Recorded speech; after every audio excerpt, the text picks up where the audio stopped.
আসসালামু আলাইকুম বন্ধুরা। তো তোমরা দেখতেই পাচ্ছ ফের বা গাজরের রেসিপি নিয়ে চলে এলাম। যেহেতু ঠান্ডাকাল আছে, ঠান্ডাকালে না গাজরের রেসিপি বানালে হয়।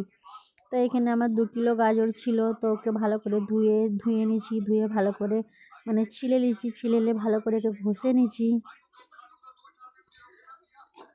তো 2 কিলো নিলে কিন্তু 1 কিলো দাঁড়ায় না, ওর থেকেও কম দাঁড়ায়।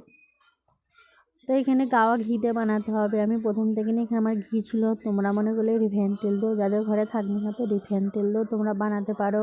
তো ঘিটা একটু বেশি করে দিতে হবে। আর এখানে প্রথম থেকে এলাচগুলোকে ফুটে রেখেছিলাম। তো গাজরটা ওর ওপরে পুরোটাই ঢেলে দেবো। তো ওর উপরে ঢেলে দিয়ে 2-4 বার লাড়াচড়া করে কিন্তু ঢাকা দিয়ে দিতে হবে, তবে পানিটাও ছাড়বে। আর এমন করে রেখে দিলে কিন্তু পানিটা ছাড়বে না, দেরিও হবে।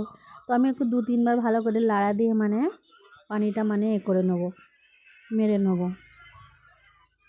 তো এখানে ফের 2-4 বার নেড়েলে এর ওপরে আমি চিনিটা দিয়ে দেবো। চিনিটা দিয়ে কিন্তু 10 মিনিটের জন্য ঢাকা দিয়ে দেবো।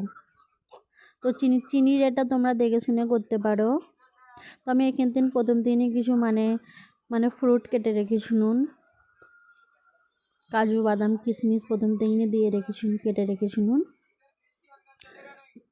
তো আমার ভিডিওটা ভালো লাগলে লাইক কমেন্ট সাবস্ক্রাইব করবে।